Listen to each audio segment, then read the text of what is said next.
nasa agriculture na kami, so this is just an idle land.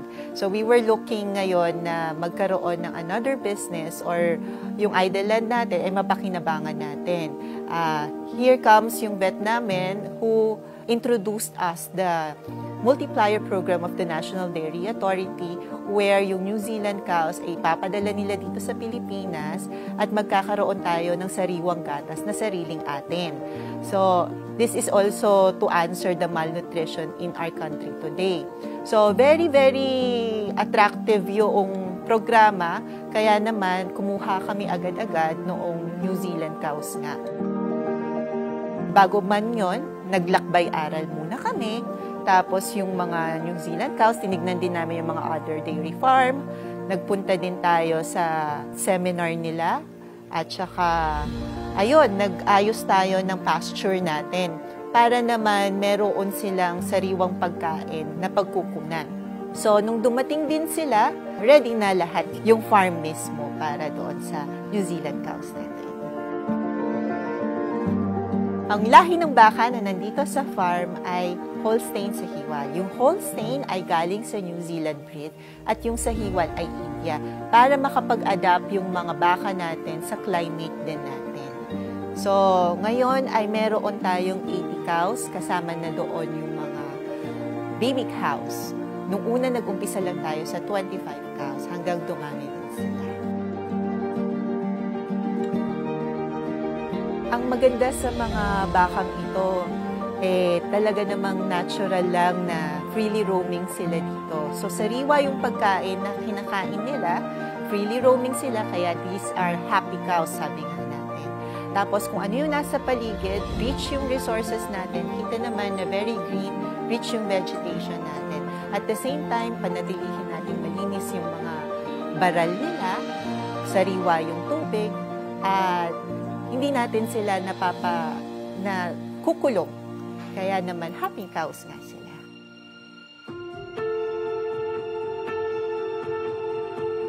Nag-uumpisa na kami ng maaga para linisin yung mga baka at yung kanilang kulungan. Pine-prepare na rin natin yung kakainin nila.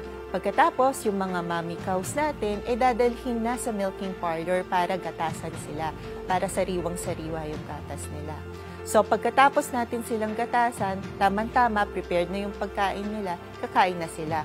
At lalabas din yung mga baka natin para maging freely roaming nga sila. Pagkatapos noon, habang yung mga tao naman natin ay kumukuha ng sariwang grass para sa kakainin nila sa hapon. And that cycle will continue. Titignan din natin yung mga baby cows, titignan din natin yung mga dumalaga na maayos lahat yung kanilang kalusugan, yung pinagpa-pasture din nila. Meron tayong medication program din, tapos yung kailangan malinis yung mga ginagalawan nila. Meron din tayo na kailangan on time, kasi katulad niyan, kapag hindi on time yung pag-harvest natin sa kanila, nagkakamastitis yung baka. Tapos kailangan malinis yung tubig kasi kapag hindi malinis ang tubig, syempre yun ang pangunahin at lalo na ang gatas ay gawa sa tubig, kaya kailangan malinis talaga. The same thing din na lahat to ay tinitingnan din ng vet at meron din tayong coordination with the National Dairy Authority.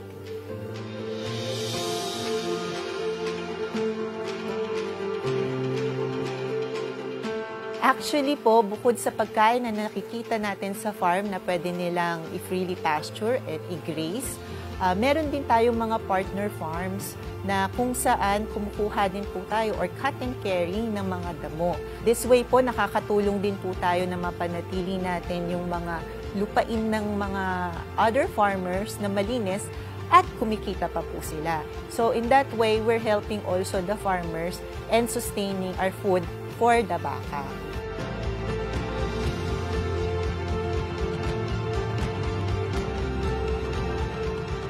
Siyempre, ang mga baka natin ay kapartner din natin. So, yung tender loving care ay nandiyan naman talaga. At saka, itong mga baka nito ay mga mababait talaga na baka. Hindi sila yung naninipa. So, kahit na haplusin mo sila, walang problema. Actually, ito nga yung isa sa mga pinapakita or highlight namin dito sa farm kasi yung mga bisita namin ay pwede sila na i-pet yung baka na parang ang laki-laki nga na alaga nila. And another thing is yung pag-take a bath or papaligo sa kanila and para mapanatili na malinis din sila.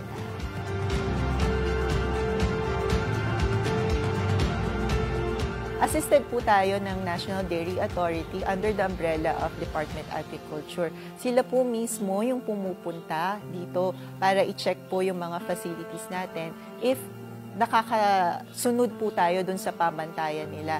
At the same time, we are also practicing organic and sustainability, which is yun din po yung maganda dito sa farm natin. Kaya naman po pasado tayo dun sa lahat ng pamantayan na inaas po nila sa atin. With our products naman po, we are certified FDA na meron na po tayong license to operate, na yung gatas po natin ay kalidad at yung proseso po natin ay malinis, quality, and we are giving good product po sa ating merkado.